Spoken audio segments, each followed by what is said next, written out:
যুক্তরাষ্ট্র ও ইরানের মধ্যকার চলমান দ্বন্দ্ব এখন এক নতুন মোড় নিয়েছে। গত সপ্তাহের শান্তি সমঝোতা ভুলে দুই দেশই বর্তমানে লিপ্ত হয়েছে পাল্টাপাল্টি সামরিক হামলায়। ওমান উপসাগরে একটি বাণিজ্যিক জাহাজে হামলার ঘটনাকে কেন্দ্র করে দুই পরাশক্তি একে অপরের উপর প্রতিশোধমূলক হামলা শুরু করেছে। ফলে অঞ্চলটিতে আবারও বড় ধরনের সামরিক সংঘাতের আশঙ্কা দেখা দিয়েছে। ঘটনার সূত্রপাত শুক্রবার ওমান উপসাগরে সিঙ্গাপুরের পতাকাবাহী এভারলাভলি নামের একটি বাণিজ্যিক জাহাজে হামলা হয়। এই হামলার জন্য ইরানকে দায়ী করে মার্কিন প্রেসিডেন্ট ডোনাল্ড ট্রাম্প এটিকে আখ্যা দেন শান্তি সমঝোতার বোকামিপূর্ণ লঙ্ঘন বলে। এর পরপরই মার্কিন সেনাবাহিনী ইরানের ড্রোন ও ক্ষেপণাস্ত্র তৈরি কেন্দ্র লক্ষ্য করে সুনির্দিষ্ট বিমান হামলা চালায়।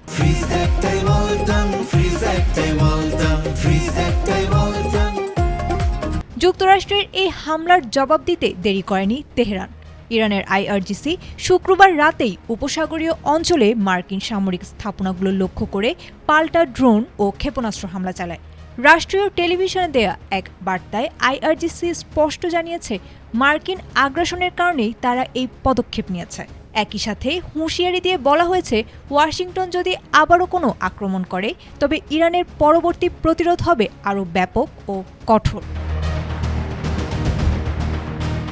মাত্র এক সপ্তাহ আগে গত 17 জুন দুই দেশ একটি সমঝোতা স্মারকে সই করেছিল। এর মাধ্যমে গত ফেব্রুয়ারি থেকে চলা সংঘাত থামানোর একটি প্রাথমিক পথ তৈরি হয়েছিল।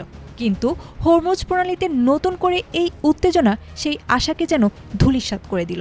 তথ্য অনুযায়ী বিশ্বের মোট তেল ও তরলীকৃত প্রাকৃতিক গ্যাস সরবরাহের প্রায় 1/5 এই হরমুজ প্রণালী দিয়ে পরিবাহিত হয়।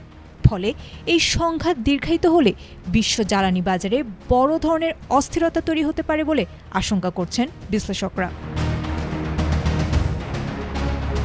আয়েশা আক্তার, এটিএন বাংলা।